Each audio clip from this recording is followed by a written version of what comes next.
How to activate a gig in Fiverr. So basically what you're gonna have to do is simply go to your Fiverr seller account, and then you're gonna have to simply click on my business, and then you're gonna have to simply click on gigs. Now here, what you're gonna have to do next is simply select the gig that you want to activate, and then simply click on this arrow. Then simply click on edit.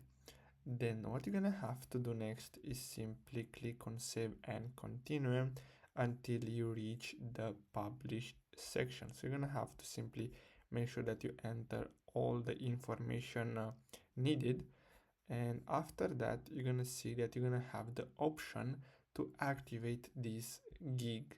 So basically that's all you have to do. So let me go here, and as you can see, now what I'm gonna have to do is simply verify my account, and then basically I can publish this, and then I can basically start working.